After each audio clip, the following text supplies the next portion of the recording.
اس نے ان سے یہ نہیں کہا تھا کہ میں ہمیشہ تمہارے ساتھ رہوں گا، اور میرا خیال ہے کہ حوالے میں یہ دن بہت ضروری ہے۔ یہ اس وقت کی طرف اشارہ ہے جب مسیح کو صلیب پر چڑھایا گیا، بلکہ یہ اس وقت کی طرف اشارہ ہے جب قوموں کو رد کیا جائے گا اور کلیسیا کو آسمان پر اٹھایا جائے گا، اور پھر یروشلم میں ایک گواہی ہوگی، جیسا کہ ہم مکاشفہ کے 11ویں باب میں پڑھتے ہیں۔ 2 نبی گواہ جو ٹاٹ اوڑھ کر نبوت کریں گے، اور سچ میں ایسے دن ضرور آئیں گے جب سب کو ماتم کی ضرورت ہوگی، اور وہ دن ایسے ہوں گے جب ذلت کو برداشت کرنا ہوگا اور ظلم کو برداشت کرنا ہوگا، ٹاٹ اوڑھنی ہوگی۔ یہ کلیسیا کے آسمان پر اٹھائے جانے کے بعد کا وقت ہے، جس کے بعد بڑی مصیبت آتی ہے جب پرہیزگار لوگ ہوں گے جو ماتم کریں گے، اور وہ روزہ رکھیں گے اور ٹاٹ اوڑھیں گے۔ کیا یہ یوم کفارہ کے دن کا ماتم ہے جب وہ پچھتائیں گے اور لوٹ آئیں گے؟ وہ مسیح کو یاد کریں گے جسے انہوں نے رد کیا تھا، وہ اس کی آمد کے منتظر ہوں گے؟ جی ہاں، یہ ایسا وقت ہوگا جیسا آپ نے ابھی بیان کیا ہے، وہاں پر ماتم ہوگا اور مشکل وقت ہوگا، اور پھر جب وہ ابن آدم کو آسمان سے آتے ہوئے دیکھیں گے تو وہ بہت زیادہ خوش ہوں گے، کیونکہ وہی آخری امید ہے۔ مسیح نے نئے اور پرانے کے بارے میں ایک اہم اصول پیش کیا، نئے اور پرانے کے ساتھ کیسے معاملہ کیا جائے۔ نیا پیوند کورے کپڑے کا پیوند، اور پرانی پوشاک، نئی میں، پرانی مشقیں، ان سب سے کیا مراد ہے؟ وہ یہاں پر کہنا چاہتا ہے کہ مسیح پرانی پوشاک میں کورے کپڑے کا پیوند کبھی بھی نہیں ہو سکتا۔ پرانی پوشاک یہودیت کی علامت ہے، لیکن افسوس کہ لوگ آج بھی نہیں سمجھتے کہ مسیح پرانی پوشاک میں، جو کہ ایک پھٹی ہوئی پوشاک تھی، مسیح اس میں پیوند لگانے نہیں آیا۔ لیکن میں یہاں پر یہ کہوں گا کہ مسیح اپنی شاخوں میں اور تشکیل دینے میں ان سے بالکل مختلف ہے، کیونکہ وہ مسیح ہے، ایک زندہ خدا کا بیٹا۔ لیکن آج بھی مجھے افسوس سے کہنا پڑتا ہے کہ ہم مسیحی لوگ آج بھی پرانی پوشاک میں ہی کورے کپڑے کا پیوند لگاتے ہیں، جو کہ غلط ہے۔ کپڑا راست بازی ہے۔ شریعت ہمیں راست بازی فراہم نہیں کرتی، بلکہ اس کا مطالبہ کرتی ہے، اور کوئی بھی راست باز ٹھہرایا نہیں جا سکتا، کیونکہ کوئی بھی راست باز نہیں ہے۔ بائبل کہتی ہے شریعت کے وسیلے سے کوئی راست باز ٹھہرایا نہیں جاتا، بلکہ لکھا ہے راست باز ایمان سے جیتا رہے گا۔ ہمیں شریعت کے کاموں سے راست نہیں ٹھہرایا جاتا۔ یسایہ کہتا ہے ہماری تمام راست بازی ناپاک لباس کی مانند ہے۔ مسیح ہم سے راست بازی لینے نہیں آیا کیونکہ ہمارے پاس راست بازی نہیں تھی، بلکہ وہ ہمیں خدا کی راستی دینے آیا۔ جو گناہ سے واقف نہ تھا، اسی کو اس نے ہمارے واسطے گناہ ٹھہرایا تاکہ ہم راست باز ہو جائیں۔ یہ نیا لباس ہے جو ہم نے پہنا، راست بازی کا لباس جو خداوند نے ہمیں مفت دیا، اس نے ہمیں بخشا ہے۔ پھر وہ نئی میں کی بات کرتا ہے جس سے مراد ہے روح القدس کی خوشی۔ پرانے عہد نامے کے ایماندار روح القدس سے لطف نہیں اٹھاتے، اور روح القدس ہم میں سکونت کرتا ہے، بالکل ایسے ہی جیسے نئی میں نئی مشقوں میں بھری ہو جو سب کچھ نیا بنا دے گی، نئی سب بنا کچھ دی گئی۔ نیا۔ ہم ایک وقفہ لیں گے اور پھر دوبارہ حاضر ہوں گے۔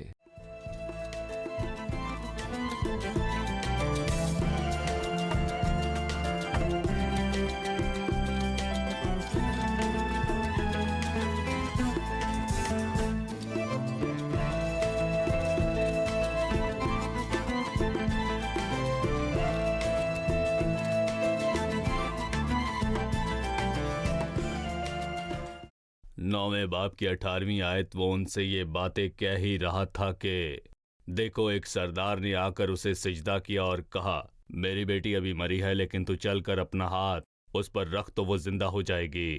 بتائیے کہ یہ حکمران کون ہے، اور کیا یہ زندہ کرنے کا پہلا معجزہ ہے یا کوئی اور تھا؟ جی بھائی۔ یہ حکمران یائر ہے، جیسا کہ ہم دوسری اناجیل میں یہ سمجھ پاتے ہیں۔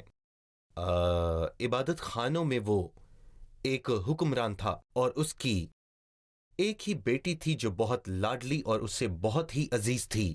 اس کی عمر 11 سال تھی۔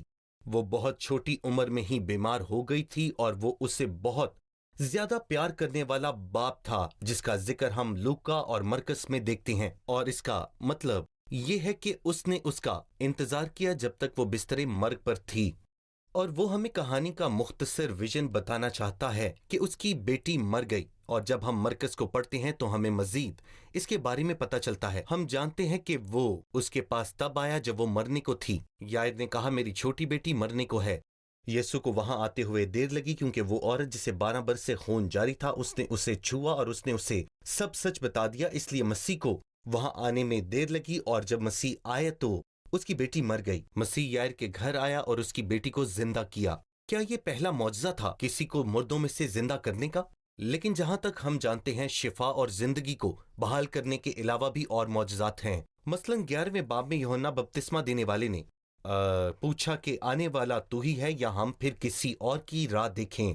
یسوع نے اسے جواب دیا اور کہا کہ جو کچھ تم دیکھتے اور سنتے ہو وہ یوحنا کو بیان کرو۔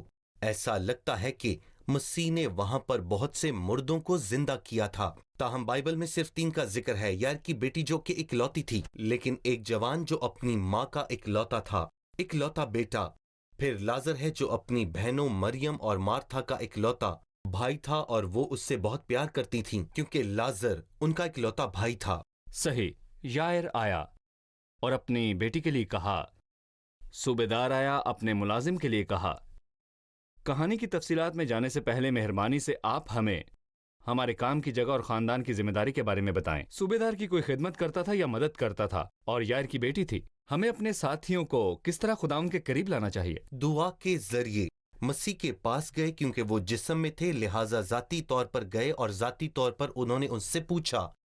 مسیح ہمارے ساتھ آج جسم میں موجود نہیں، لیکن وہ ہماری دعاؤں کو بڑے غور سے سنتا ہے۔ کیا اگر ہم اس سے کچھ مانگے تو وہ سنتا ہے؟ بے شک انہیں یقین تھا کہ خدا دعاؤں کو سنتا ہے اور وہ اس سے بات کر رہے تھے۔ ہمیں بھی یقین ہونا چاہیے کہ خدا ہماری دعائیں سنتا ہے اور ہمیں آزادانہ طور پر اس سے بات کرنی چاہیے۔ 19ویں آیت میں لکھا ہے، یسوع اٹھ کر اپنے شاگردوں سمیت اس کے پیچھے ہو لیا، اور دیکھو ایک عورت نے جس کے 12 برس سے خون جاری تھا اس کے پیچھے آ کر اس کی پوشاک کا کنارہ چھوا، کیونکہ وہ اپنے جی میں کہتی تھی کہ اگر صرف اس کی پوشاک ہی چھو لوں گی تو اچھی ہو جاؤں گی۔ یسوع نے پھر کر اسے دیکھا اور کہا، بیٹی، خاطر جمع رکھ، تیرے ایمان نے تجھے اچھا کر دیا۔ پس وہ عورت اسی گھڑی اچھی ہو گئی۔ یہ واضح ہے کہ یائر اپنی بیٹی کے لیے دعا کرنے آیا تھا، جی، لیکن وہاں ایک عورت تھی جس کو دعا کرنے والا کوئی نہ ملا۔ خداوند یائر کی بیٹی کے پاس جانے سے پہلے اس کو ملا۔ آپ ہمیں اس واقعے کے بارے میں بتائیں۔ ٹھیک ہے، ہم نے 3 معجزات دیکھے جن میں سے ہر ایک کی اپنی شکل ہے، اور ہم دیکھتے ہیں پاگل شخص خداوند کے پاس آیا، اور پھر یائر اپنی بیٹی کے لیے دعا کرانے آیا، اور وہ عورت جس کے خون جاری تھا نہ تو وہ مسیح کے پاس آئی اور نہ ہی اس کے لیے کسی نے دعا کی تھی، اور وہ خود ہی خداوند کے پاس آئی۔ ہم اپنے بھائیوں، بہنوں اور اپنے رشتہ داروں اور وہ لوگ جو ہمارے ساتھ کام کرتے ہیں سب کے لیے دعا کر سکتے ہیں۔ مجھے دعا کرنی چاہیے، لیکن ہمیں یہ بھی نہیں بھولنا چاہیے کہ بہت سے معاملات ہیں جس میں خداوند نے خود ہی پہل کی تھی، اور وہی ہے جو پہلے ہمارے پاس آتا ہے۔ جیسے وہ سامری عورت کے پاس گیا، وہی ہے جو ہمارے ساتھ پہل کرتا ہے کیونکہ وہ ہم سے پیار کرتا ہے۔ اس عورت کی حالت اور اس کی ضرورت اور اس کی نااہلیت، اس کے توکل اور اس کے خداوند پر ایمان میں آپ کیا دیکھتے ہیں؟ میں اس کے توکل اور ایمان کی تعریف کرتا ہے کیونکہ وہ عورت موجود ہے، کیونکہ اس سے پہلے کسی نے بھی اس طرح کی شفا کا تجربہ نہیں کیا۔ اس کے بعد بہت سے لوگوں نے ایسا کیا اور جتنوں نے چھوا وہ اچھے ہو گئے۔ اس عورت نے کہا کہ مجھے اس سے پوچھنے کی ضرورت نہیں، مجھے یہ بتاتے ہوئے شرمندگی ہوگی کہ میں خون بہنے کی بیماری میں مبتلا ہوں۔ اگر لوگوں کو یہ معلوم ہوتا تو وہ مجھے کبھی قریب نہ آنے دیتے، لہٰذا میں کسی کو نہیں بتاؤں گی اور جاؤں گی۔ اس نے سوچا کہ اگر میں اس کی پوشاک کو چھو ہی لوں گی تو اچھی ہو جاؤں گی۔ مسیح اسے ایک خوبصورت سبق سکھانا چاہتا تھا، تو نہ صرف شفا پائے گی بلکہ اپنے ایمان کے مطابق سلامتی سے جائے گی۔ اس کے علاوہ چھونے سے تجھے شفا نہیں ملی بلکہ تیرے ایمان کے وسیلے تجھے شفا ملی ہے، کیونکہ اگر مسیح کی پوشاک کو چھونے سے شفا مل جاتی تو مسیح کی پوشاک کو ہر کوئی چھوتا اور کہتا کہ مسیح کی پوشاک مجھے کہاں ملے گی، لیکن مسیح نے اس سے یہ کہا کہ جا، تیرے ایمان نے تجھے اچھا کیا۔ تو میں بھی ایمان رکھ سکتا ہوں کہ مسیح میرا شافی ہے، میرے لیے کافی ہے۔ میں شفا پانے کے لیے یہ کہہ سکتا ہوں۔ مجھے یہ حقیقت پسند ہے کہ مسیح نے اسے بیٹی کہا، بیٹی خاطر جمع رکھ۔ گویا وہ اسے بتا رہا ہے کہ یائر کی ایک بیٹی ہے اور وہ یہاں اس کی جگہ ہے۔ ہو سکتا ہے کہ یہاں تیری جگہ مجھے کہنے والا کوئی نہیں، پھر بھی میں تجھے بیٹی کی طرح دیکھتا ہوں۔ تم بہت قابل قدر ہو۔ اگر کوئی تمہارا نہیں تو خداوند تمہارا ہے، اور اگر کوئی تمہارا نہیں تو فکر نہ کرو، جن کا کوئی نہیں ہوتا ان کا خدا ہوتا ہے۔